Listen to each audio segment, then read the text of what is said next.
Selamat siang. Salam sejahtera buat kita sekalian.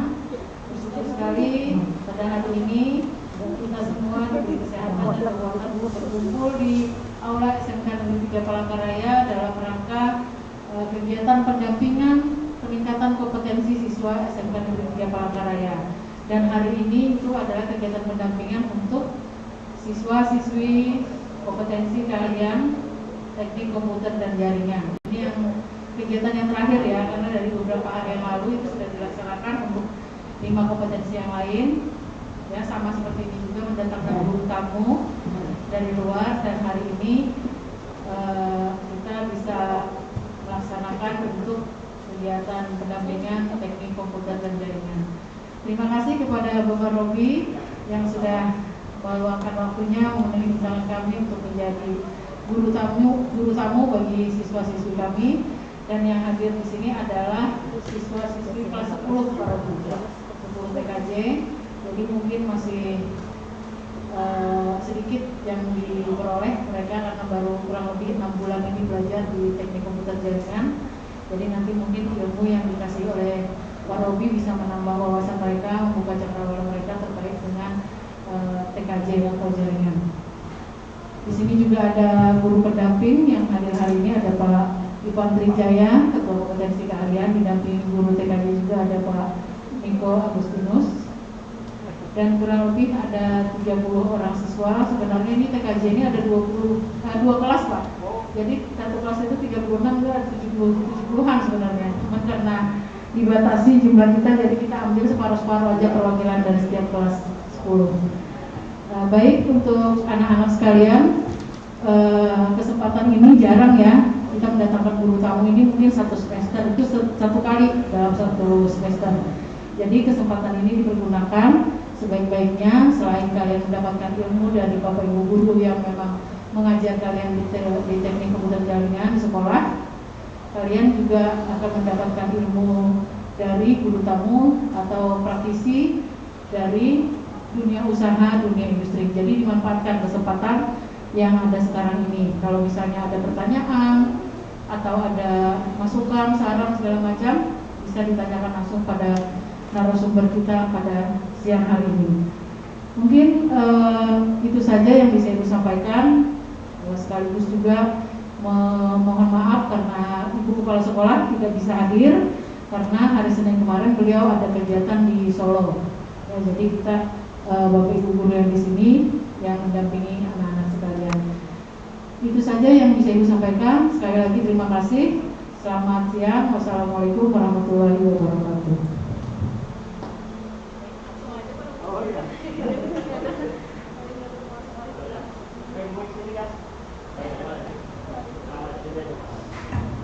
Selamat siang semuanya. Iya, Pak. Bertemu lagi. Tempo hari yang ini juga kita. Oh, kelas 10 Pak, yang kemarin kelas 11. Oh, kelas 11. Iya. Oke, baik. Terima kasih. Saya terlebih dahulu mau perkenalkan diri. Saya Pak Robi Julianto. Backgroundnya adalah dalam pendidikan keteknikan. Saya teknik industri. Cuman bidang bisnis saya saat ini kurang lebih 10 tahunan ini di teknologi informasi. Ya, saya senang bisa bertemu dengan adik-adik di SMKN 3. Kali pertama ini sekolah yang saya presentasi. Biasanya saya di SMKN 2. Nah, ini ketemu dengan teman-teman teknik komputer dan jaringan. Ya. Dan kalian akan saya beri wawasan tentang cyber security, keamanan digital atau keamanan internet yang biasanya terjadi kejahatan ini tiba-tiba, ya. Tiba-tiba semua orang satu orang panik, terus keluarganya panik dan masyarakat panik karena dihack, karena disebar video pornonya, karena dimintain uang, ya. Di sini ada yang pernah kejadian? Boleh angkat tangan yang pernah kejadian? Belum pernah ya? Oke, syukurlah kalau belum pernah dikerjain sama hacker. Ya, tapi satu saat di dalam perjalanan hidup pasti akan ketemu kasus. Ya. Dan dunia internet semakin cepat berkembang, semakin cepat juga kejahatan internet juga berkembang. Ya, dia sejalan paralel. Nah, karena sekarang kalau dulu kita bisa yang namanya perampokan, kecopetan, namanya uang, perhiasan. Tapi sekarang aset kita adalah apa deh? Aset kita yang ada saat ini adalah di sini yang pernah kehilangan HP ada nggak? Ada yang pernah hilang HP? Ketinggalan, hancur, HP-nya tiba-tiba hang, panik. Ya. Aset kita saat ini adalah data. Ya, itu yang perlu dipahami dulu. Apa itu definisi data? Ada yang berani angkat tangan? Data itu apa? Silakan. Data itu apa? Jawab aja bebas. Data adalah kumpulan informasi. Kumpulan informasi. Ya, satu lagi yang cewek.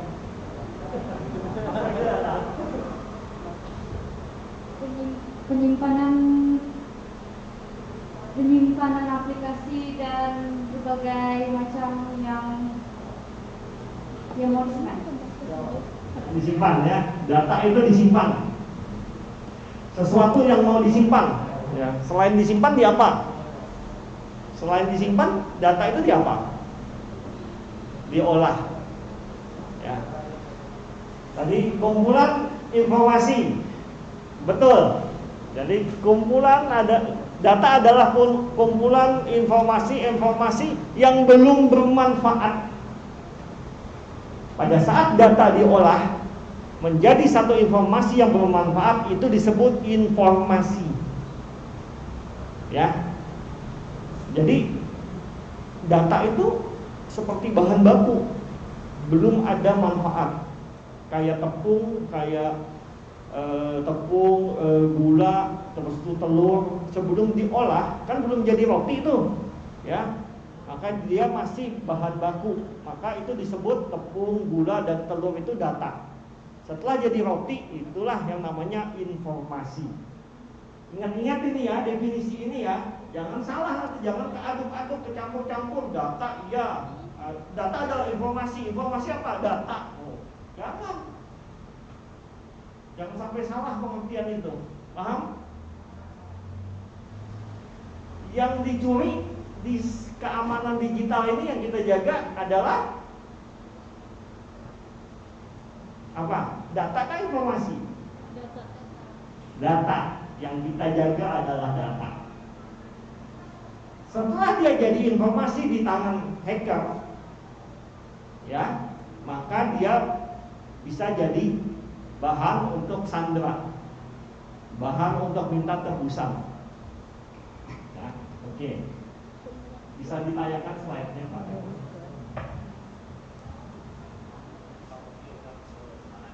Oh, baik. Ya, jadi ingat ya, definisi data dan definisi informasi, supaya diawali dengan definisi yang benar, data dan informasi. Oh, baik. Ya. Nah, penting ini slide yang kali ini saya bawakan adalah pentingnya memahami fitur keamanan digital untuk melindungi privasi dan keamanan data. Nampak jelas nih? Jelas? Ya, jadi pentingnya memahami fitur keamanan digital. Jadi kalau Anda punya laptop, punya PC, punya handphone, itu kan ada fitur keamanan. Siapa di sini yang sudah men-setting fitur keamanannya? Minimal login masuk ke handphonenya itu pakai password, atau pakai face, atau pakai sidik jari. Sudah semua belum? Angkat tangan yang sudah. Nah, yang belum tolong disetting ya. Kalau nggak paham tanya temannya.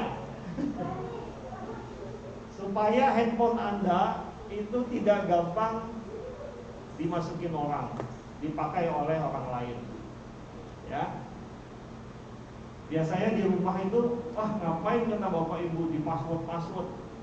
Bapak ibu juga mau tahu. Ya. Nah, jangan kalian nggak kasih tahu buat orang tua. Maksud dan tujuan orang tua itu baik untuk melihat apakah WhatsApp atau Telegram atau chat apapun yang kalian lakukan itu benar enggak. Ya. Jangan merasa terintimidasi oleh orang tua. Wah, pengen tahu, kepo aja nih papa sama mama. Jangan. Mereka ada fungsi kontrol di situ. Ya. Kasih tahu passwordnya dalam orang tua. Tapi kalau yang lain, jangankan password, yang lain-lain juga jangan kasih tahu, bahaya. Ya, karena itu aset Anda. Next, Pak. Ya, ini adalah pendidikan saya, latar belakang saya teknik industri dari Parahyangan Bandung, Direktur CV Sentral Telematika, bisnis saya di bidang IT, ada 3 unit bisnis saya di teknologi keamanan, di software, pengembangan software, dan terakhir adalah central net itu kita bikin website atau kita bikin untuk jaringan, untuk bantu jaringan. Habis dari sini saya meeting dengan Icon Plus ini untuk bagaimana pengembangan internet di Kalimantan Tengah, khususnya di Palangkaraya, mau saingan sama IndiHome. Teman-teman nanti bisa bantu. Ya, saya sebagai Ketua DPD, Ketua DASI ini adalah Generasi Digital Indonesia Kalimantan Tengah yang bergerak mengedukasi masyarakat supaya melek digital, ya, supaya paham dengan digital, ya, nggak gaptek lah istilahnya. Ketua Indo Kalimantan Tengah itu Asosiasi Sistem Keamanan Indonesia, bergerak di teknologi keamanan. Terus saya pengurus juga IAI, Ikatan Ahli Informatika Indonesia di Kalimantan Tengah bersama Pak Rizky Mahendra. Mungkin pernah Pak Rizky Mahendra di sini bicara. Oke, itu ada kontak saya. Silahkan kalau ada mau tanya nanti bisa kontak saya. Ya. Nah, jadi hari ini saya membawa tagline semangat bahwa kejahatan cyber itu nggak boleh menang. Kejahatan apapun nggak boleh menang, gitu, ya. Jangan sampai kita dikalahkan oleh kejahatan. Apalagi kita ngerti teknologinya, betul nggak? Jadi kalian mesti paham dengan teknologi. Saya rasa jari kalian itu sudah jago dengan kecepatan yang high speed, yang kecepatan tinggi, generasi milenial dan generasi alpha. Ya, kalian ini masuk milenial dan alpha ini. Itu semua belajarnya itu di gadget. Semua interaksinya lebih banyak di gadget daripada interaksi dengan manusia lainnya. Ya apa? Enggak. Ya. Bahkan nanti piaraannya pindah ke digital. Kasih makan hewan piarannya di handphone. Ya, ada yang punya piaraan digital? Anak saya ada yang SMA, yang sekarang kelas 2 SMA, ya dia ngasih makan, kok bunyi? Kak, mau bunyi itu? Iya, papa saya ngasih makan. Tapi binatang piaraannya itu ternyata di Shopee. Tahu? Ya. Artinya dia punya manfaat setelah dia kembangkan itu dan dia rajin, dia akan dapat poin. Anak saya nomor pertama tidak pernah mau rugi di digital. Dia dagang digital dari kelas 3 SMP, kelas 2 atau 3 SMP dia udah dagang di digital. Ya, jualan Netflix, Spotify, yang akun-akun murah. Saya nggak tahu dapat dari mana, tapi dia bisa akses, dia bisa dapat. Saya nggak ngajarin, ya. Jadi saya berharap kalian juga mencari peluang-peluang di digital. Apa yang bisa dikerjakan?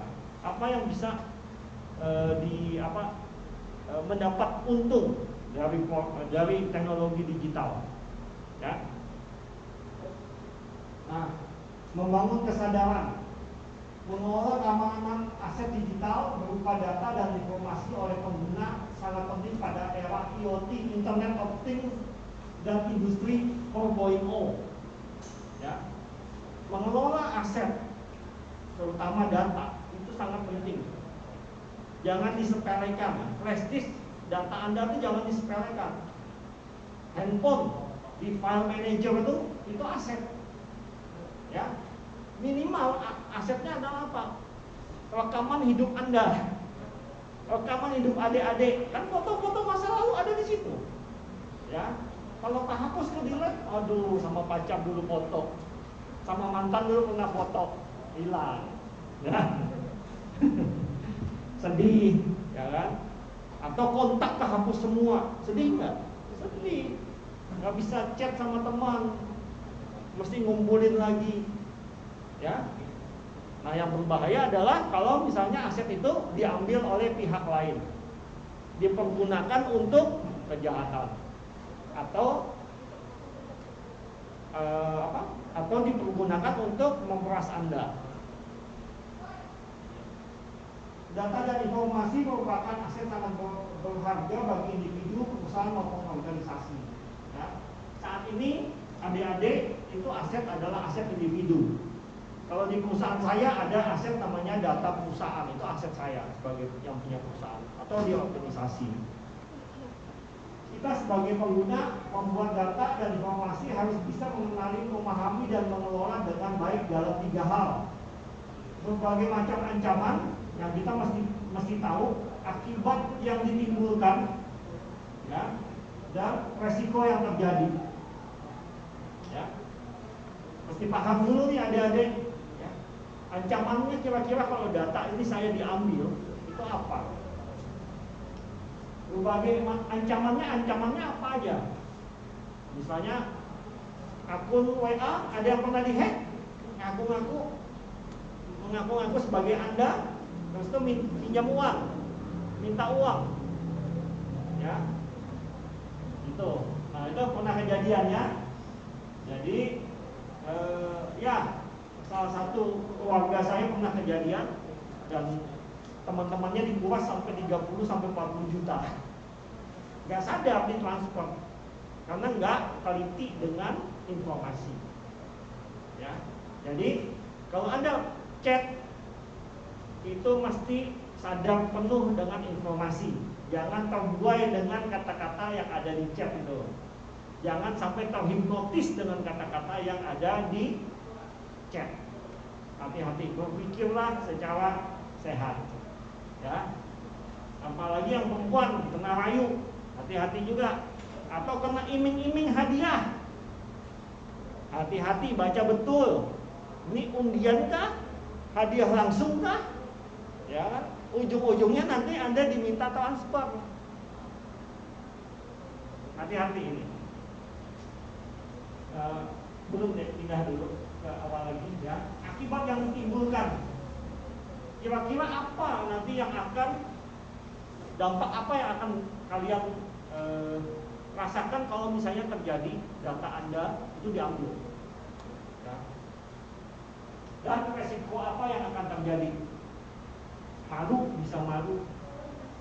bisa hilang uang, bisa rusak nama baik, ya. Kalau di selebritis, di aktor aktris itu ada Gisel, pernah lihat video Gisel? Pernah. Sangat saya ini kan ya, tidak apa-apa. Sekarang 17 plus, 18 plus, enggak. 9 detik apa 10 detik? Nah, Gisel, yang cowok nih kok senyum-senyum aja?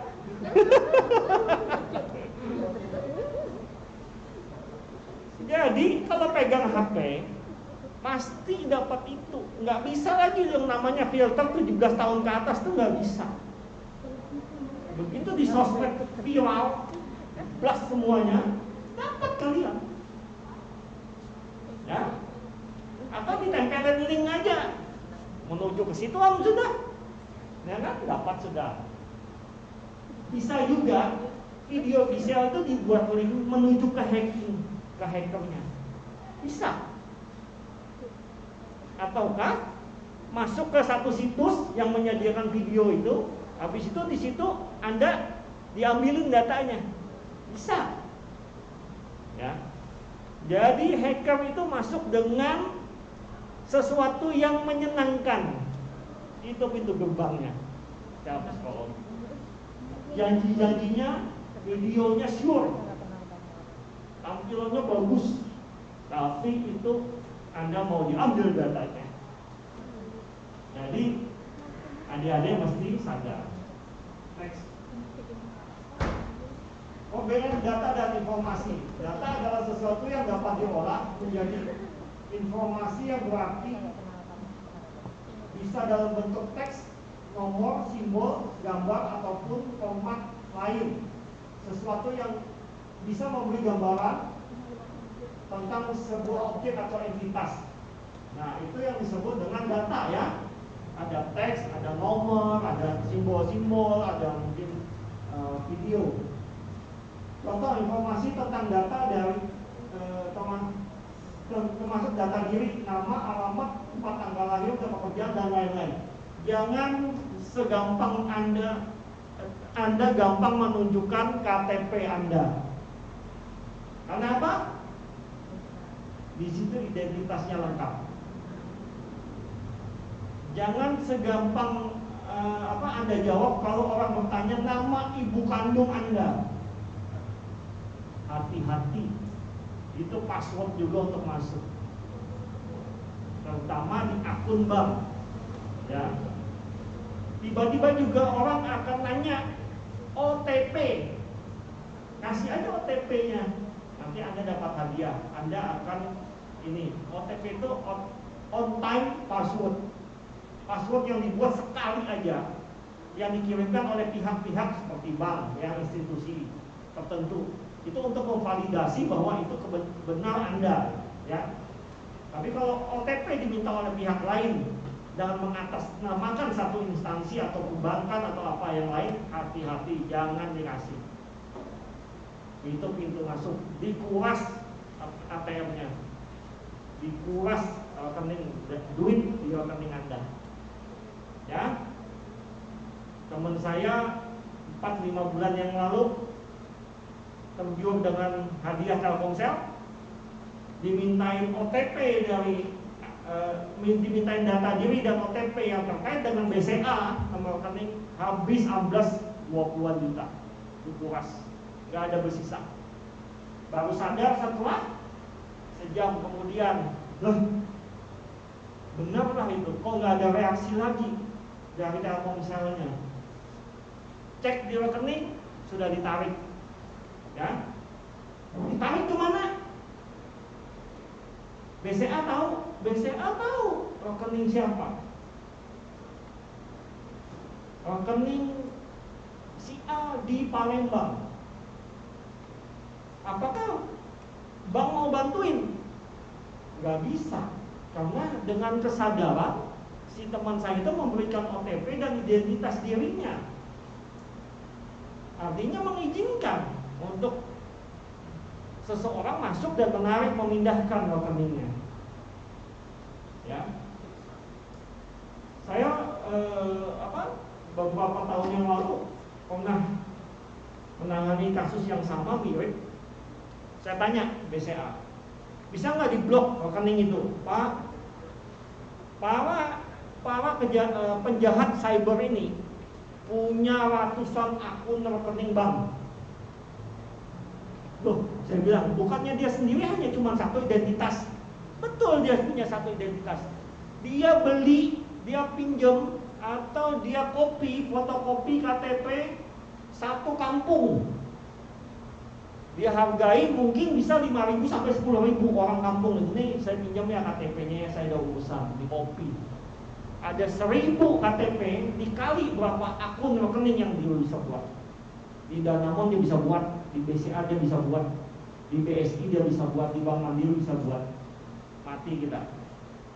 Jadi ada ribuan mereka punya akun. Gak mungkin. Sulit tertangkapnya, ya. Maka langkah awal adalah kita menutup celah atau kita punya kesadaran bahwa kita akan dimanipulasi. Itu penting. Kita boleh. setiap orang secara konsisten membuat data ketika mereka bangun, menyimpan nomor telepon, mengklik gambar di nomor HP, di nomor share juga di HP ya, share location yang dikirim ke seseorang, pesan, teks, voice, email, e-money, ya. Jadi itulah tiap hari kita memproduksi data, ya. Siapa yang di sini yang dalam harinya tidak ngetik di HP, tidak ngirim pesan? Ya ada kan? Semua pasti pegang HP ngetik, ya. Kalau saya tanya nelpon, belum tentu dalam satu hari nelpon, ya nggak? Tapi kalau ngetik, pasti. Itu adalah data dari teks, itu setiap hari Anda produksi. Data terbentuk tanpa secara eksplisit pada proses inisiasi. Bahkan data tentang sisa baterai laptop atau HP data seperti itu mungkin tidak berguna bagi Anda, tapi dengan beberapa orang sangat valuable, terutama yang akan melakukan serangan ke aset digital Anda.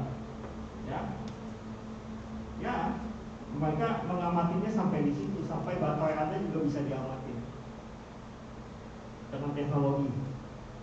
Ya. Pada saat baterai Anda lowbat, Anda sibuk dengan charger mencari sana sini, itulah momennya dia bisa masuk. Disitulah momen tepat waktunya dia bisa tidak diperhatikan untuk bisa masuk mengambil data. Nah, oke, next. Data versus informasi. Perbedaan antara data dan informasi sangat subjektif. Untuk sebagian orang adalah informasi dan sebaliknya. Jadi gini, data itu belum dipakai, informasi itu sudah, ya kan? Misalnya gini, data rumah sakit, data alamat dari SMKN 2, SMKN 3, jurusan TKJ, data, ya. Habis itu pada saat Anda mau mengajukan surat permohonan misalnya atau tes masuk, maka data itu penting nggak untuk menuju ke sini? Penting, ya kan? Nah, itu jadi informasi. Data alamat itu menjadi informasi alamat. Ya, informasi alamat ini bisa menjadi kembali lagi menjadi data alamat jika Anda mau share location. Ya, mau map, mau akses di Google Map, maka yang diketik adalah informasi dari alamat di sini yang sudah Anda tahu. Itu jadi data lagi. Nah, jadilah map, ya, jadilah peta atau share location. Ya, share location ini menjadi data lagi, dimanfaatkan oleh orang yang Anda kirim share location itu untuk menuju ke sini. Nah, jadi gitu, paham nggak? Ya, data menjadi informasi ini, informasi yang baru ini jadi data kembali bagi orang lain, digunakan lagi untuk aplikasi lain. Ya. Hasil output dari aplikasi yang berdasarkan informasi yang baru itu jadi data lagi, gitu ya. Sesimpel itu saja. Ya, next.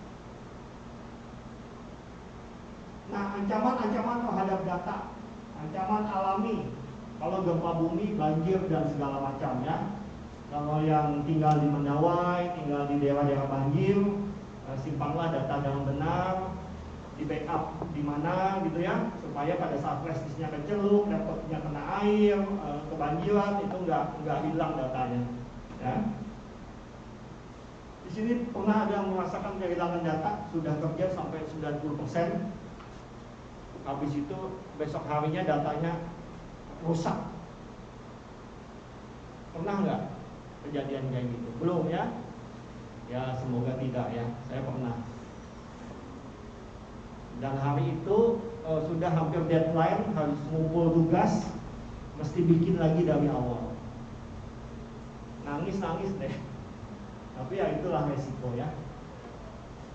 Ancaman dari perangkat keras dan perangkat lunak. Software failure, Windows crash data yang tidak bisa diakses, ya. Bisa jadi operating system Anda, Windows Anda bisa hang, bisa juga crash, bisa juga kemasukan virus rusak. Maka harus diinstal ulang. Ya. Hati-hati juga data yang Anda simpan di internal HDD di laptop atau di PC. Di backup di flash disk. Serangan virus, hard disk dan sektor, pencurian laptop atau server. Ya, itu adalah ancaman dari perangkat keras dan perangkat lunak yang sifatnya bisa data Anda hilang di perangkat lunak maupun di perangkat keras. Jadi peliharalah gadget Anda dengan baik, jangan sembarangan, ya, supaya datanya terselamatkan. HP boleh hilang, kita rugi HP kada apa-apa, tapi rugi data, nangis, capek ngumpulinnya lagi, ya nggak? Ya, laptop boleh aja terbakar, laptop boleh aja ini, asal datanya kita masih punya. Ya, maka selain HP, saya juga external hard disk ini sudah menemani saya 4-5 tahun, tidak pernah lepas dari, dia selalu dekat dengan saya, karena ini data saya eksternal. Dari yang sifatnya pribadi sampai perusahaan.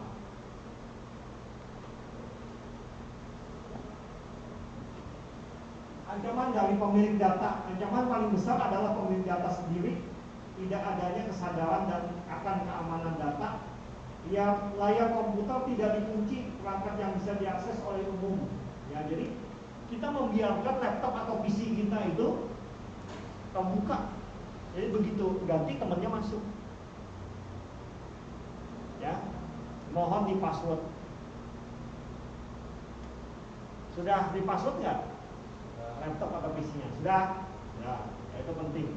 Begitu tidak dipakai dalam waktu 3-4 menit, dia akan terkunci. Penting ya. Membuang struk ATM dan kartu kredit di tempat sampah, itu juga celah yang diambil oleh hacker untuk bisa masuk ke kartu kredit dan ATM Anda. Data ini bisa diolah. Ya.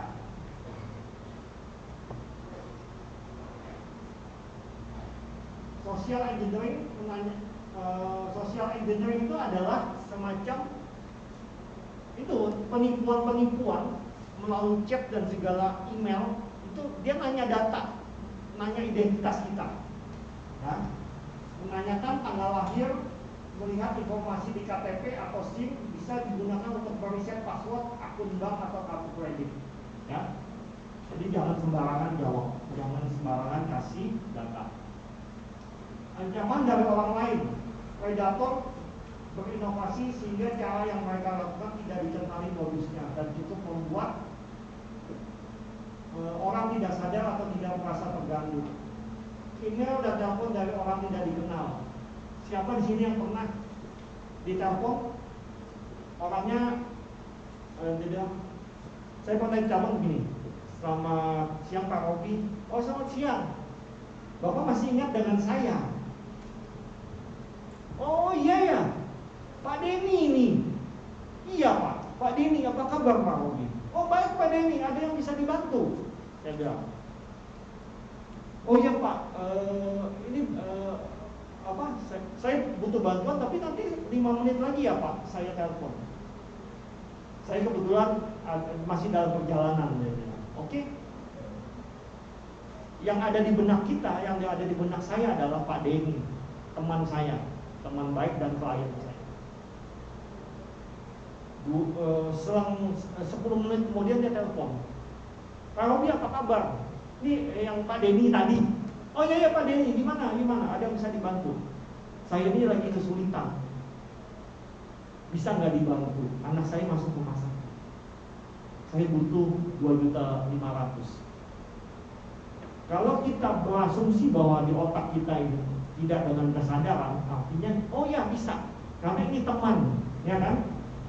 Tapi saya itu senang untuk investigasi seseorang yang menelpon saya.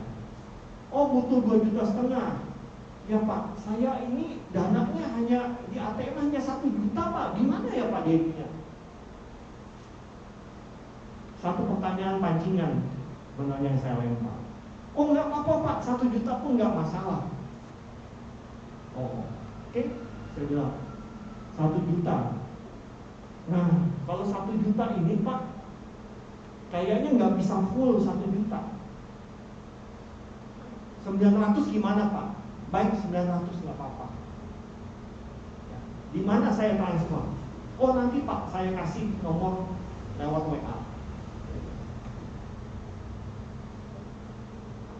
Kalau Anda dalam pikiran Anda masih itu Pak Denny, pikiran saya Pak Denny, saya pasti buru-buru ke ATM untuk transfer, karena orang butuh bantuan, ya enggak? Tapi saya punya strategi lanjutan dengan pertanyaan biasanya.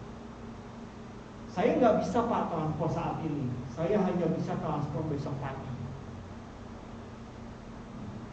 Ya. Kita selalu menguji informasi yang dia sampaikan itu untuk memvalidasi atau memverifikasi ini orang benar apa tidak. Sehingga saya sudah mulai tahu pada saat itu ini bukan Pak Denny. Ya, pernah kejadian nggak kayak gitu? Maka saya akan mengeluarkan jurus berikutnya adalah alasan yang paling. Oh ya maaf Pak, ATM saya dipegang istri. Nanti ya tunggu istri saya pulang dari kantor. Bapak sabar ya. Oh iya Pak. Kalau bisa cepat ya Pak, anak saya sudah masuk ICU ini. Ya. Silahkan Anda nanti akan mencoba bernegosiasi dengan orang tersebut. Kalau dia sudah mulai nanti di akhir-akhirnya itu gelagapan dan mulai mendesak, hati-hati. Itu bukan teman Anda. Ya. Dia pakai data Anda, nomor handphone Anda untuk mencoba memanipulasi. Oh ya Pak, hari ini saya polisi dengan pangkat Kombes Arif, dia bilang. Saya butuh Pak untuk Pak Kapolda untuk perjalanan dinas. Ada yang telepon lagi sama saya waktu saya makan malam. Oh ya baik Pak. Apa yang bisa saya bantu Pak? Pak Arif. Pak Kapolda minta uang tiket Pak 1.500.000 Garuda Jakarta Palangkaraya. Oh baik Pak.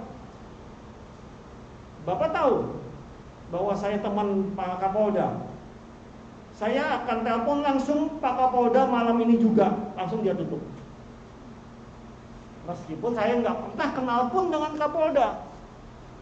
Ya, jurusnya bertanya dan jurusnya juga bergerak balik. Seperti itu. Paham? Jadi jangan lemah, jangan takut dengan kejahatan, hajar. Minimal dengan kata-kata.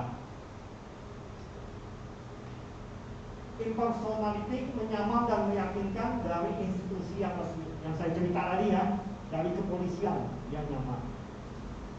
Shoulder surfing di ATM atau di ruang publik. Shoulder surfing ini adalah dia ngamatin Anda. Kalau Anda banyak duit, Anda itu dikuntit di ATM. Ada yang memata-matai. Ya. Ada yang memata-matai.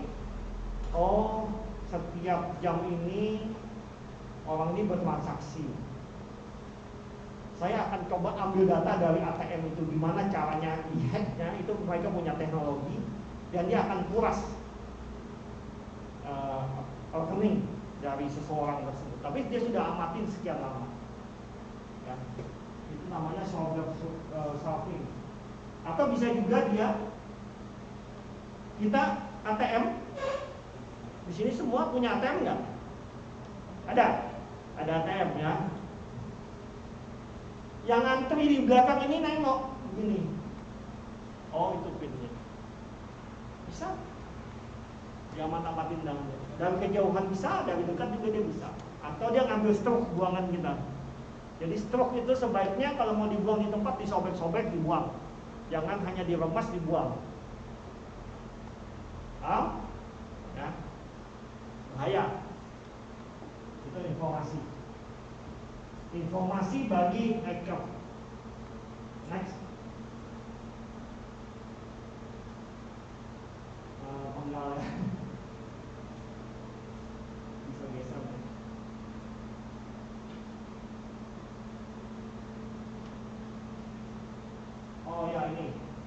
Shoulder spoofing adalah salah satu metode yang digunakan oleh hacker untuk memperoleh informasi tentang targetnya dengan menggunakan teknik-teknik pengamatan langsung seperti memeriksa tingkah laku seseorang dan untuk mendapatkan informasi. Teknik pengamatan langsung ini umumnya digunakan dan efektif dilakukan di dalam tempat-tempat yang penuh sesak, ya. Tempat-tempat yang penuh sesak, hati-hati ATM yang penuh, ya. Karena saat ini akan relatif mudah untuk mengamati tingkah laku seseorang yang akan dijadikan sebagai target atau korban. Atau di tempat keramaian Anda mengisi data, hati-hati juga. Yang diintai adalah saat seseorang mengisi form informasi tentang dia. Ya, kalau kita ngisi form, kan ada nama ibu kandung, nomor HP, alamat, tempat tanggal lahir, itu diintip. Memasukkan PIN mereka pada ATM atau sesuatu mesin point of sale. Ya, misalnya kita transaksi di kasir, ada mesin edisi, kita kan ketik PIN itu, atau kita gesek enggak?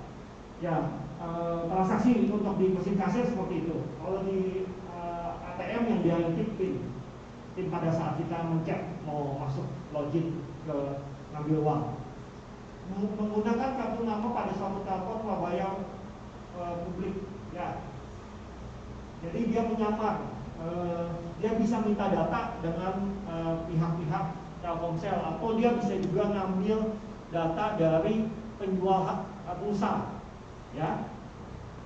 Kan biasanya kalau dulu nomor HP dicatat tuh di form, itu list target bagi mereka untuk bisa dihack, diambil. Memasukkan kata sandi pada suatu kafe. Siapa yang sini yang suka nongkrong di kopi shop, di kedai kopi, hati-hati juga, ya. Karena hacker Anda bukan di situ. Hacker Anda bisa masuk di sistem jaringan kafe. Bisa di situ, bisa dia di situ sebagai pengunjung, bisa juga dia di tempat lain mengamati kafe itu, login di sistemnya kafe itu, bisa. Dan dia bisa masuk ke laptop dan gadget yang Anda masukin. Jadi sebaiknya bermodal sedikitlah kada apa-apa. Artinya itu kada usah wifi ya. Kalau Anda itu seorang yang penting, jangan sering pakai wifi di tempat umum. Gunakan kuota data aja. Nah, itu lebih aman.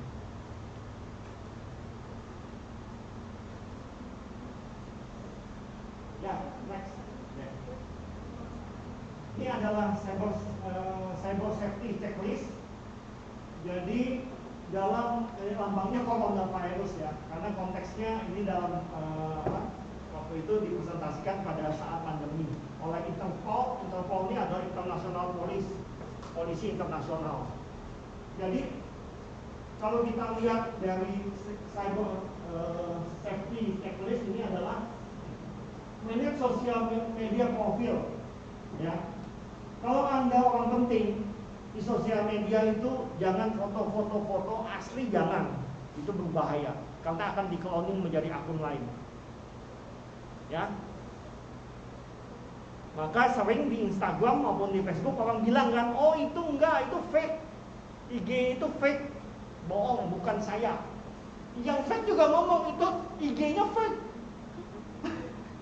Ya.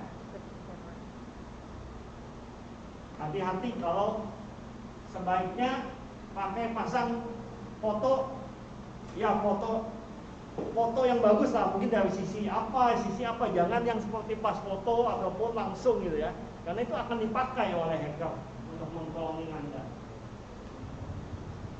Cek privasi dan security setting, ya, di laptop Anda, di gadget Anda itu setting lah untuk mode fitur keamanan, ya. Habis itu avoid opening and delete suspicious email or attachment. Kalau ada email asing, terutama di spam, hapuslah, buang. Masukkan ke tong sampah, di tong sampahnya juga dibuang. Jangan lupa tangkring di tong sampah aja. Pasti yang punya email udah ribuan emailnya nih, ya, punya akun email. Siapa yang sering buka email? Angkat tangan. Sering buka email, ya. Yang dilihat apa? Tugas, or email, coba lihat di spam, coba lihat di tong sampah, itu kosongin, ya, karena pintu masuknya biasanya di situ untuk virus. Apalagi di Google ada fasilitas warning, jadi ada warna merah kalau di spam itu yang ada indikasi akan membahayakan.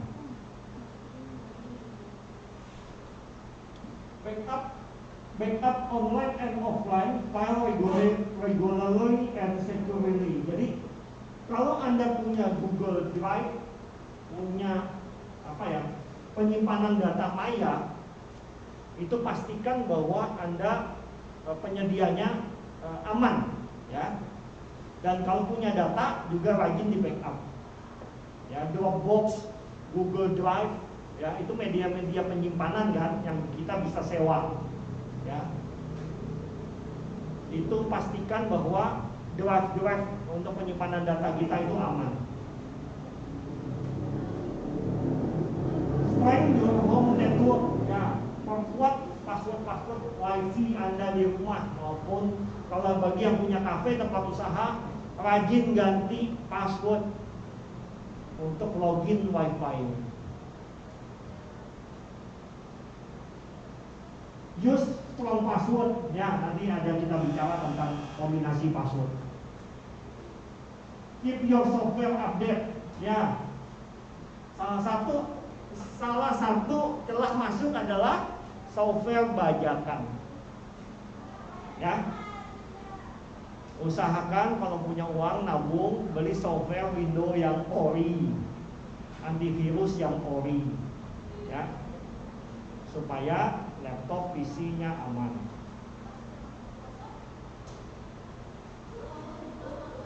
Ya, oke, next. Membuat cadangan data adalah sebuah proses modifikasi data-data yang penting, ya. Data-data yang tidak penting Anda hapus, bisa buang. Disimpan ke media penyimpanan seperti CD, DVD, flash disk, hard disk, HDD eksternal, cloud storage. Data backup memudahkan pengguna untuk memulihkan data ketika terjadi insiden. Misalnya data tidak sengaja terhapus, hilang atau rusak ketika ada malware atau virus, pencurian data, masalah-masalah dalam sistem. Jadi tolong backup datanya, ya. HP bisa penuh dengan data, pindahkan datanya ke laptop atau ke PC, ya. Rajin memindahkan. Nah, sekarang lagi tren tuh, ada Microsoft OneDrive, Dropbox, Google Drive. Semua orang nyimpan nggak lagi di flash disk, nggak lagi di external hard disk, nggak lagi di internal hard disk laptop atau PC, menuju nyimpannya di Google Drive, Dropbox, ya. Jadi tiap bulan atau tiap tahun bayar tempat penyewaannya, space-nya. Sudah ada yang pernah pakai Dropbox atau Google Drive? Yang gratisan, nggak apa-apa. Kalau misalnya kapasitasnya hanya 5 GB, misalnya pakai aja itu buat nyimpan-nyimpan, ya, bisa. Next. Nah, pengamanan konektivitas WiFi, rajin ganti password administrator. Ya. Gunakan password yang kuat. Gunakan mekanisme enkripsi yang baik. Jangan broadcast SSID agar lebih aman, ya. Terapkan hotspot atau autentifikasi menggunakan 1 kali. Tempatkan access point pada area yang tidak terlihat, terjangkau dengan mudah oleh pengguna. Ya. Jadi WiFi itu menjadi celah bahwa hacker bisa masuk. Jadi kita harus melakukan beberapa langkah supaya WiFi Anda itu tidak menjadi pintu gerbang masuknya hacker. Oke, next. Nah, amankan perangkat mobile Anda, gadget Anda itu mesti diamankan. Adik-adik mesti amankan gadget, karena gadget ini juga peluang besar untuk bisa masuknya hacker. Ya. Update aplikasi di Android dan iOS. Kalau punya iPhone, di aplikasi di operating system iOS, ya. Pasang antivirus untuk Android, cari aja di Play Store antivirus, pasang. amankan konektivitas Bluetooth, ya, jangan suka buka Bluetooth karena bisa jadi Bluetooth juga kalau ada yang iseng, Anda akan diambil datanya oleh yang teman-teman yang dekat situ, ya, atau hacker yang dekat situ, pintu masuknya Bluetooth. Gadget protection, ya, jadi gadget protection itu dipaswoodin pakai sidik jari, muka, pakai pin, ya. Oke, next. Berikutnya deh. Nah, ini adalah gunakan password. Use strong password yang kuat, ya. Gunakan kombinasi huruf kecil, huruf besar, karakter, angka, dan minimal 8 karakter. Ya, lebih dari 8 karakter boleh. Ada kombinasi huruf kecil, huruf besar, simbol, angka, kombinasi, ya, sehingga tidak mudah. Sebaiknya jangan pakai apa? Jangan pakai tahun lahir, tanggal lahir lah.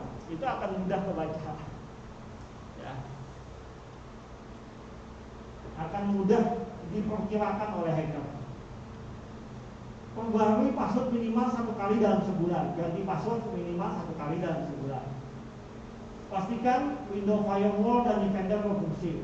Pastikan kalau punya laptop atau PC, cari Windows Firewall dan Defender ini aktifkan supaya tidak gampang pada saat Anda browsing internet, tidak gampang itu kena serangan, ya. Tidak gampang orang itu ngirim malware atau virus. Oke, next. Keamanan akun media sosial, ancaman media sosial. Di sini ada yang nggak punya media sosial? Kalau nggak ada, angkat tangan. Semua punya ya? Yang punya Facebook siapa? Angkat tangan. Yang punya Facebook? Yang punya Facebook 1, 2, 3, 4, 5, 6, 7, 8, 9, 10, 11, 12, 13. Yang punya IG? Wah, oke. Jadi IG lebih populer ya. Yang punya Twitter? 1, 2, 3, 4, 5, 6. Twitter. Yang punya LinkedIn?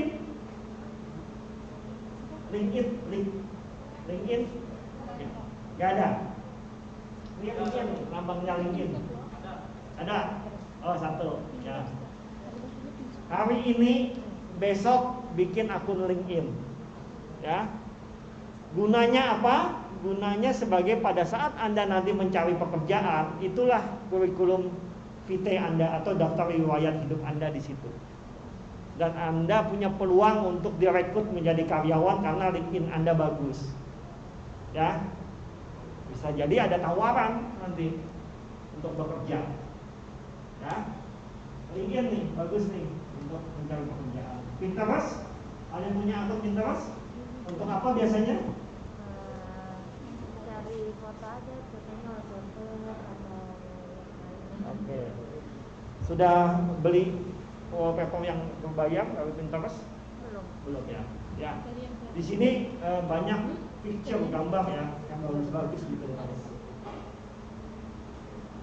WhatsApp, semua pakai WhatsApp nggak? WhatsApp masuk media sosial apa enggak? Masuk. Ya. Sekarang Facebook, IG dan WhatsApp itu berubah jadi namanya Meta ya. Perusahaannya namanya Meta. Jangan terima permintaan pertemanan tanpa melihat dengan jelas profil orang tersebut, klarifikasi lebih baik. Bagi yang cowok, jangan gampang menerima fotonya kalau cewek cantik. Selidikin dulu. Bagi yang cewek, ada cowok ganteng, minta pertemanan langsung di invite atau di add. Ya, mesti selidikin dulu. Siapakah temannya yang sama dengan kita? Ya. Banyakkah teman yang sama dengan kita? Makin banyak teman yang sama dengan kita, artinya bisa dipercaya. Tapi kalau cuma 1-2, apalagi nggak punya teman yang sama, saya biasanya nggak mau. Saya nggak mau confirm atau konfirmasi di Facebook tuh. matikan geotagging di apps dan di media sosial. Ya. Jadi di Facebook, di media sosial itu bisa jadi mengotomisasi geotagging, artinya position, location Anda itu kedetek terus. Sehingga kalau Anda orang penting, kalau saya ini teroris atau yang incar orang itu, saya tahu perjalanan hari-hari Anda itu kemana. Maka saya akan mengadakan satu lokasi untuk cegatan. Itu diamati dari media sosialnya. Ya.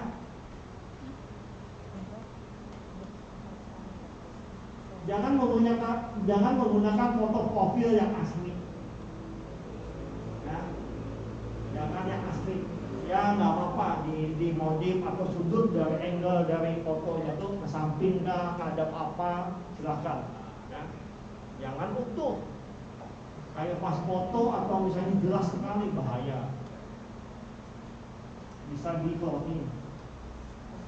Jangan gunakan nama lengkap karena akan mudah pelacakan oleh hacker. Username harus unik dan tidak mudah ditebak. Gunakan strong password yang kuat, kata kunci yang kuat atau sandi yang kuat. Gunakan two-factor authentication. Ya, jadi bisa disetting di Windows menggunakan two-factor authentication. Jadi pada saat ada login yang aneh, ya dari gadget yang berbeda menuju ke email kita atau ke media sosial kita, itu akan ngasih tahu di email kita bahwa ini ada gadget asing yang masuk. Apakah benar itu Anda? Kalau misalnya tidak, tolak.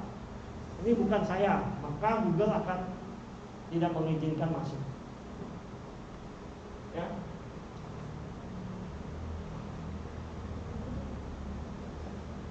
Ancaman dari media sosial itu adalah pencurian identitas. Ya. Anda dicuri identitasnya untuk dimanfaatkan. Penipuan. Siapa yang tahu pedofilia? Ada seorang laki-laki atau apapun statusnya,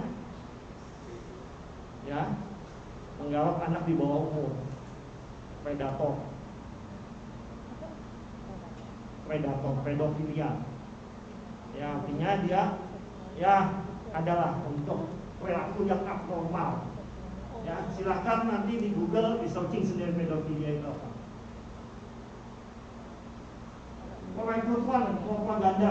Perekrutan dan propaganda ini digunakan oleh teroris untuk merekrut dan mengkampanyekan perjuangannya. Maka polisi kadang sulit mendeteksi. Oh, tiba-tiba ya, ternyata di sana itu sebenarnya baik, tetangga saya baik, kok kemarin malam diambil polisi ya, ternyata dia teroris. Karena dia menggunakan rekrutmen dan propaganda itu melalui online. Ya. Malware, ya, media sosial juga bisa jadi pintu masuk virus, spoofing, clickbaiting, social engineering, yang semuanya itu proses manipulasi. Ya. Anda dikirim email, Anda dapat voucher belanja ke Matahari senilai 500.000. Senang nggak? Senang. Begitu diklik masuk virusnya. Hati-hati, baca dulu. Ya. Resmi dari Facebook, Anda mendapatkan hadiah ini. Begitu diklik linknya itu bukan website resmi officialnya Facebook, ternyata menuju ke website hacking atau hacker punya. Hati-hati juga itu. Ya. Jangan senang berdahulu kata orang itu. Cek dan recek dulu. Ya, next. Nah, ini adalah malicious email attachment. Jadi ada hal-hal yang di dalam email yang berisi penawaran dan segala macam itu dicek dulu. Ada yang aneh nggak di subjeknya, di isi emailnya, sapaannya, ya. Terus di link URL-nya ini ada yang aneh nggak? Dan dia biasanya ngasih tahu, Google itu biasanya ngasih tahu merah. Saya ada beberapa buka email di spam, itu ada yang merah, ada yang kuning. Tapi saya masa bodoh di spam saya hapus semua. Email berisi lampiran program execute malware yang disebarkan ke banyak pengguna, di-download dan diklik bisa merusak data dan sistem. Bentuknya hoax mail dan spam mail. Ya. Kalau adik-adik nanti belajar lebih dalam tentang cyber security, ini akan lebih dalam lagi dikupas. Akan lebih dalam lagi diberikan ciri-cirinya apa sih email yang spam. Email yang mengandung malware atau virus itu ada cirinya. Ya. Kita diajari untuk investigasi sebelum kita mengklik email itu. Ya, hati-hati. Dan next, mengenali malicious email attachment, ya asing pengirimannya, nggak kenal kita siapa yang ngirim, gitu ya. Penawarannya menarik, ya voucher lah, ya liburan gratis lah, ya hadiah langsung, ya. Peringatan dini, aplikasi email klien biasanya akan memberikan informasi ini, yaitu seperti di Google itu dia merah. Nah itu hati-hati, jangan dibuka sembarangan. Periksa selalu klik link yang ditampilkan di pesan, apakah ini link tersebut valid atau aman, ya. Itu aman apa enggak? Mesti dicek. Ya, next deh. Solusi untuk mengatasi serangan, putus koneksi internet. Kalau Anda sadar Anda mulai di-hacking, dimata-matai lewat ini, putuskan koneksi internet. Scan komputer, ya. Scan komputer dengan antivirus dan anti spam yang paling update. Ya, belilah antivirus yang legal. Ya, nanti dia akan scanning mana yang email yang bervirus, mana email yang sah, mana yang data yang bagus, mana yang data yang sudah ketempelan virus. Jangan beri informasi apapun. Jangan reply email, apalagi memberikan confidential data seperti nomor KTP, nama ibu kandung, nomor kartu kredit. Ya, jangan balas email kalau kira-kira Anda nggak yakin. Apapun yang dia minta jangan dikasih, ya. Data apapun jangan dikasih. Windows firewall dan Defender berfungsi, ya fungsikan ya, wajib difungsikan. Pastikan Windows firewall dan Defender tetap on dan berfungsi, ya. Di situ nanti sebagai operating system protection supaya OS Anda itu nggak diserang, terutama data Anda nggak diserang lebih dalam. Next, ya.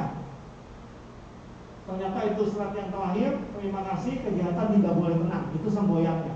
Jadi Anda hari ini saya berikan informasi ini supaya Anda punya kesadaran, adik-adik punya kesadaran bahwa data itu penting, data itu wajib dijaga. Dan data itu mesti kita selalu pelihara, ya. Mana yang penting dipertahankan, mana yang penting dibuang, ya.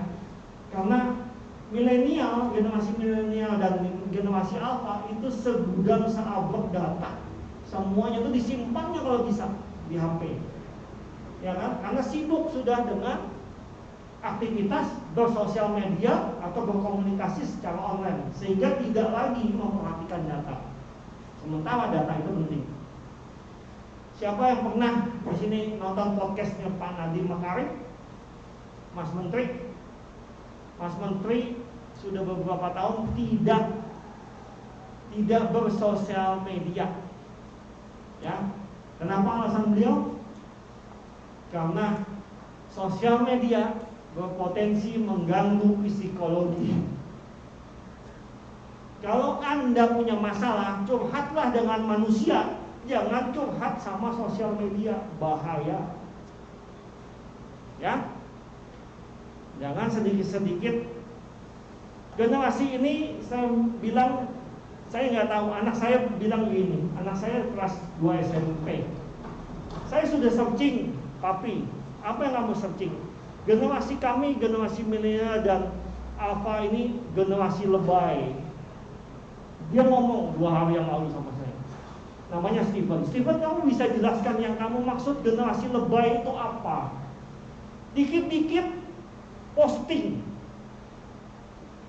Dikit-dikit posting, curhat. Dia bilang, itu lebay bagi saya.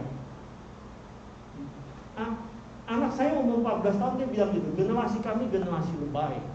Tapi generasi kami juga generasi yang cepat sekali mendapat informasi dan menyebarkan informasi. Ya, saya bilang. Maka ketidakhati-hatian itu ada di potensi di generasi kalian. Ya. Jangan sampai kejadian dulu baru sadar. Ya. Setelah dikerjain sama hacker baru sadar. Ya, sebaiknya sadar. Pacaran juga ya, jangan dikit-dikit pacaran yang sifatnya rahasia. Wah. Atau berantem di Facebook, berantem di IG, ya. Ada foto-foto setelah putus sama pacarnya, foto-foto mesraan yang privat diupload, balas dendam ya. Ya diambil sama hacker. Suatu saat itu, pada saat Anda sudah jadi pejabat, oh dulu ada ini ditayang sama dia. Mati malunya. Ya, awal tahun saya menangani satu anggota TNI kena video porno, kena chat video porno. Untung komandannya nggak tahu, tapi sekampung sudah tahu dan malunya bukan main. Bapak ibunya udah nggak bermuhak atau orang itu karena tetangganya nanyain, benar kayak itu videonya anakmu dijebak sama satu cewek di video chat porno, telanjang, ya hubungan jarak jauh lah ya, seks jarak jauh lah. Dia rekam dan itu jadi bahan perasan. Dari negosiasi 10 juta, negosiasi 5 juta, negosiasi 2 juta sampai 1 juta, saya bilang jangan bayar, nggak usah bayar. Kita ikutin prosedur aja, laporkan melalui email bahwa itu ada orang yang menggunakan data saya kepada Facebook atau IG. Waktu itu lewat IG. Ya, lewat IG. Videonya ya, jadi saya ini sering nonton video gratis kayak begitu gitu untuk menganalisa dari sisi mana ya gitu. Itu cowok. Kalau cewek, saya 2 bulan 3 bulan yang lalu kasusnya keluarga. Seorang ibu usia 50-an lah. Itu sama, chat porno juga sampai video shooting telanjang. Ya. Itu keluarga saya. Saya bilang dia sudah panik, keringat dingin, lapor ke Polda. Saya bilang, di Polda kamu ditangani enggak? Enggak juga. Enggak ngerti juga. Kamu kasih nggak video kamu itu ke polisi? Ya saya tunjukkan aja, jangan kasih. Percuma. Ya. Karena pengalaman saya 5 tahun yang lalu, polisi belum bisa mampu. Seminggu yang lalu saya diskusi dengan salah satu anggota kehormatan dari Barreskrim Sus Lab Forensik Digital. Itu saya lupa paknya, ahli cyber, studinya di Inggris. Dia bilang sampai hari ini kami juga belum punya tim yang kuat untuk bisa mengatasi cyber, karena dia bermutasi, kejahatannya itu selalu berubah-ubah dan berinovasi kejahatannya. Ya. Dan saya peringatkan, jangan sekali-sekali mencoba masuk ke dark web ya. Jangan yang ingin tahu, jangan masuk ke dark web. Dark web itu manusia seperti binatang, kalian menjadi komoditas untuk supaya bayar dan nonton itu. Jangan mencoba-coba ke situ. Ya. Hanya informasi saja ini ya. Saya peringatin jangan masuk ke dark web. Web gelap itu dunia mana manusia semua jadi binatang. Ada online. Sudah tidak berakhlak dan berperi kemanusiaan di situ. Jadi kalau ada nonton film yang ada tentang online yang tidak berbau kemanusiaan, itulah simbol sebagian dari dark web. Ya, manusia ini kan ada yang waras, ada yang nggak waras. Nah, di dunia online itu ada juga yang nggak warasnya. Dan dia membuat situs untuk ditonton oleh orang yang nggak waras juga dan punya duit. Jadi hati-hati. Mungkin itu saja, Pak Ivan, Pak Niko. Jadi hari ini saya membangun kesadaran ke adik-adik supaya di keamanan itu lebih baik kita mencegah supaya tidak terjadi kasus di diri kita daripada sudah kejadian kita panik, kita stres, orang tua kita juga stres. Ya, maka hati-hati simpan data, terutama data-data yang sifatnya pribadi sekali. Ya, demikian. Terima kasih, Bu. Nah. Mungkin ada tanya jawab? Silakan kalau ingin bertanya. Silakan bertanya.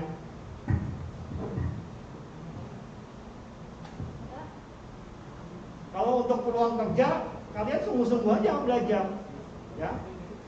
TKJ ini nggak akan kekurangan pekerjaan, pasti, ya.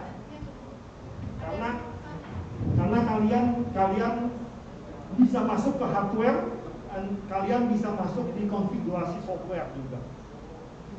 Terutama kebutuhan jaringan di Indonesia ini masih besar.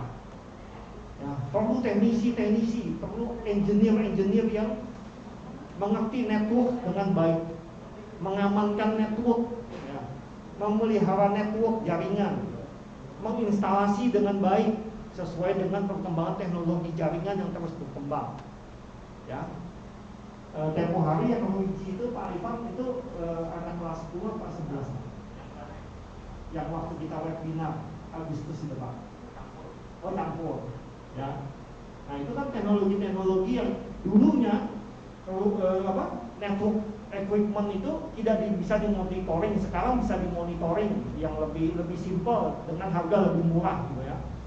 Terus nanti mereka akan berevolusi lagi itu menuju ke perangkat-perangkat yang lebih canggih.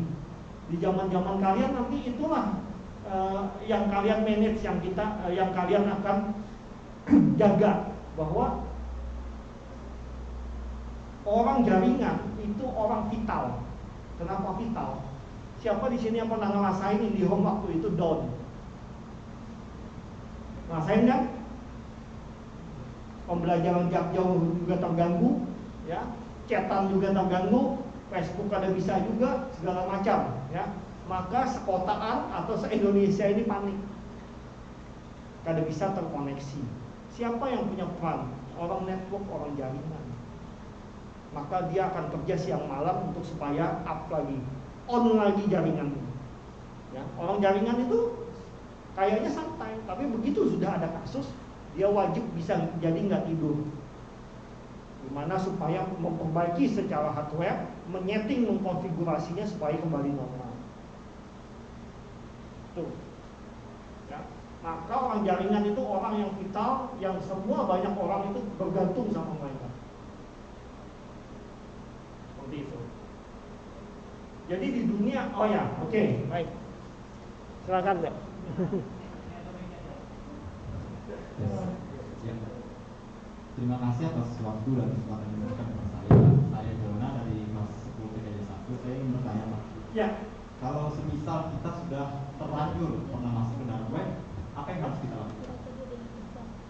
Ya, kita quit, Pak.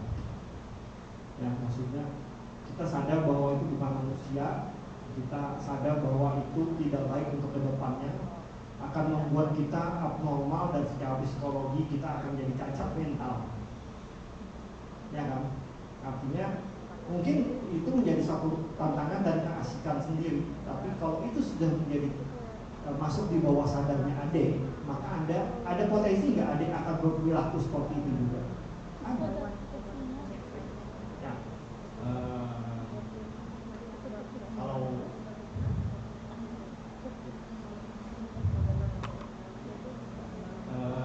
dark web itu kan digital orang. Ya. Lalu artinya kita yang masuk ke dalam web orang. Perkiraannya, apakah data-data kita bisa dicuri oleh pemilik web tersebut?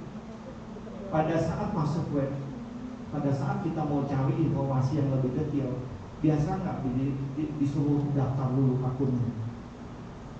Ya sudah. Kalau sudah nempel itu database buat mereka, dan terus itu ditaruh lagi. Sekali lagi Pak, yang terakhir, ya, misalnya kalau tidak disuruh mendaftar, apakah itu aman saja atau tidak? Biasanya yang dark web ini private web ya, maksudnya itu dia ada beberapa lapis harus masuk dulu baru dia mau buka. Ya, jadi kalau hanya orang yang umum aja nggak mungkin bisa gampang masuk di akses itu. Baik Pak, terima kasih. Dan itu kejahatannya, kriminalnya internasional ya, nggak nasional.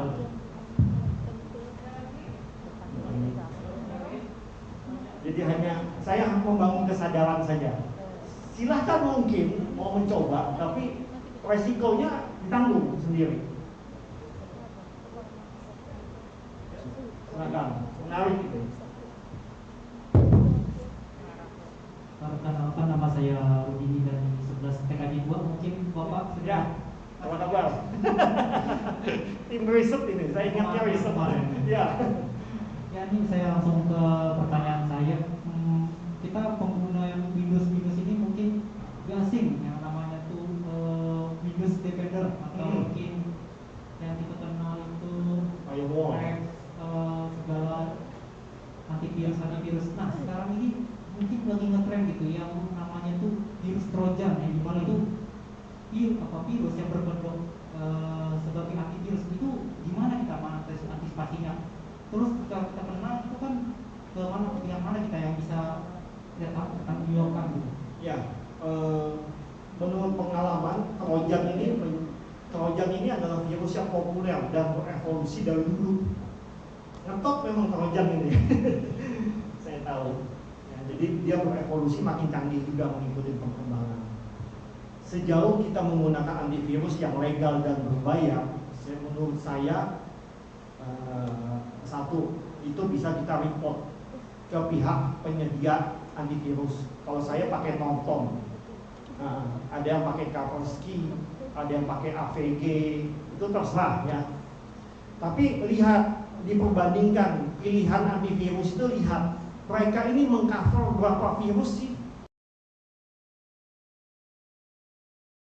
Kalau kita beli Norton, kita bandingkan dengan Smadap itu kamus virusnya itu lebih sedikit daripada Norton. Bisa jadi Norton lebih sedikit dari Kaspersky yang paketnya lebih mahal. Ya, nah itu silakan memperbandingkan itu, berapa list virus yang dia akan bisa kenali. Seperti itu, Rudini. Oh ya, sama kadang gitu pengguna itu juga kayak bisa otomatis gitu, download sendiri kadang pintu ada gitu. Gimana ya kira-kira? Dalam dunia internet menjadi salah satu konsekuensi kalau kita membuka sesuatu, ya kan? Apalagi kita berhubungan yang namanya artificial intelligence dan machine learning. Machine learning ini algoritma. Jadi pada saat kita mencari sesuatu, maka dia akan mengejar, menyodorkan lagi kita itu lagi, ya. Jadi gini, iklan itu kalau kita sering lihat, kita ingat nggak? Ingat kan? Iklan itu kalau disodorkan terus, suatu saat beli nggak? Beli, ya kan? Begitu kita udah mulai coba, anggaplah kita masuk mencoba-coba di dark web atau di situs porno, ya terus disodorin itu, karena sudah ditempel machine learning algoritma bahwa kita sukanya itu, ya. Jadi itu.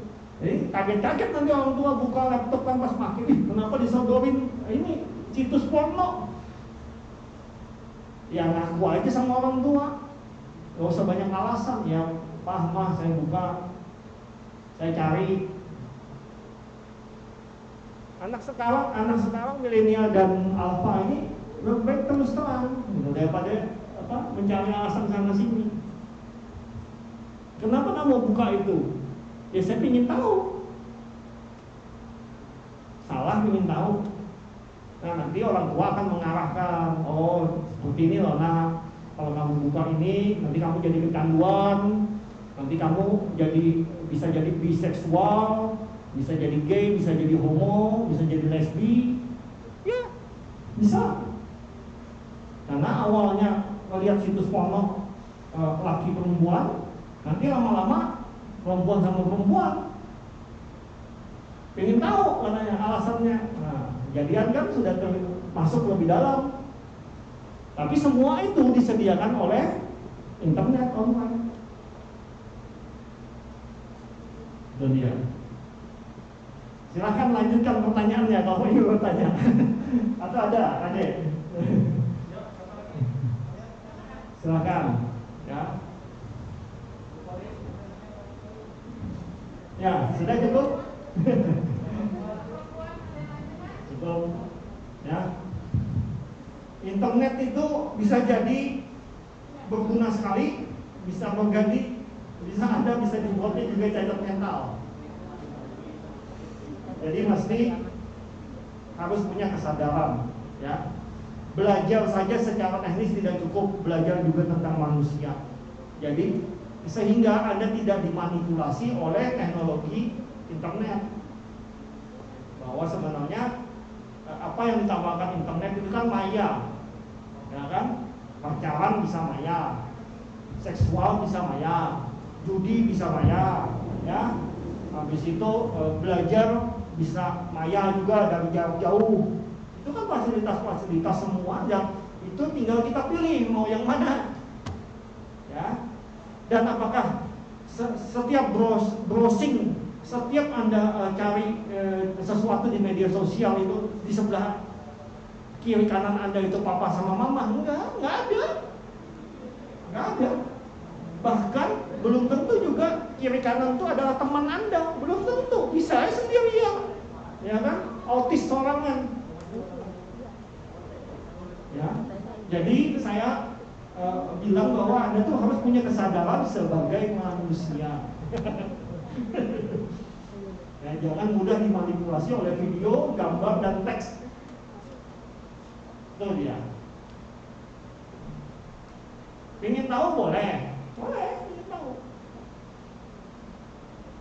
Ya, mau coba, siap dan resikonya.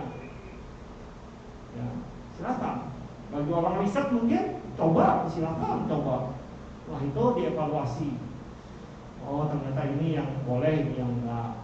Ya, oh, ini yang bisa menjerumuskan. Oh, ini yang bisa mengembangkan saya. Gitu. Ya. Eksperimen di dalam dunia online itu penting supaya kalian juga belajar. Nah, tapi kalau sudah mulai addiction, mulai kecanduan, hati-hati. Game, seks, judi, ya, abnormal activity, itu candu loh, ya. Oke, ada pertanyaan? Ya, satu lagi. Satu lagi. Ya. Perkenalkan, nama saya Imadendra Purnama dari Sekolah Sekali 2. Ya, Ade. Halo. Nah, saya ingin bertanya, kan misalnya kita ingin mendownload sebuah aplikasi di Google. Ya. Terus tiba-tiba kayak ada pengalihan ke sebuah web, dan itu kayak untuk mengarahkan untuk download aplikasi. Nah, tiba-tiba nggak sengaja ke download itu kan Pak, terus keunduh di handphone kita. Nah, terus ada peringatan kayak handphone Anda kena virus gitu kan, download aplikasi yang nggak tahu dari mana gitu. Nah, terus disuruh bersihkan gitu dari handphone langsung. Apa virusnya memang sudah dibersihkan total atau memang masih ada yang ngangkut? Gimana gitu? Saya kok melakukan itu secara eksperimen saya, kok kayak gak bisa dipercaya ya kayak begituan. Menurut saya, ya, jangan-jangan itu hanya pembersih dari, nampaknya seperti pembersih virus, sebenarnya itu media iklan. Benar nggak? Sebelum itu muncul iklan dulu, nah, kan? Terus di Android kita bersihkan. Kayaknya kita yakin kan itu bersih, tapi gini loh, logikanya gini loh. Sesuatu yang gratisan, belum dibayar, kita tidak bayar secara profesional ke aplikasi itu, itu saya masih belum serap gitu. Beda kalau kita bayar. Kalau antivirusnya kita bayar untuk dipakai di laptop, di PC dan juga mobile. Ya kan, antivirus kan sekarang ada yang untuk mobile. Ya, Norton itu saya beli yang untuk mobile juga. Nah, itu saya yakin. Tapi yang gratisan, jangan-jangan itu hanya kayak game aja, dibuat mainan aja kita. Sebenarnya itu fake gitu. Dia fungsinya buat apa? Buat iklan aja supaya dia populer, ataukah dia nyedot database kita. Maksudnya nyedot data kita tuh ya, nomor HP, namanya siapa pemiliknya, yaitu buat database dia. Nanti berikutnya dia jualan apa lagi. Seperti itu sih. Saya nggak yakin kalau yang gratisan. Sorry. Terima kasih, Pak. Ya. Seperti itu. Ada lagi? Ya, di dunia website juga sama. Ya, saya dapat proyek website. Sehari sebelum saya terima website saya hajar sama hacker. Di panik saya, tapi ya sudah, saya bangun lagi karena konsep dasarnya, desainnya saya ngerti. Ya, itu lambat memigrasi aja saya dari hosting teman saya ke hostingnya private hosting punya saya karena lebih secure di saya. Terus saya lambat memindahkannya, kena hack habis, backupnya pun dihajar. Seperti itu. Mungkin itu Bu. Ya.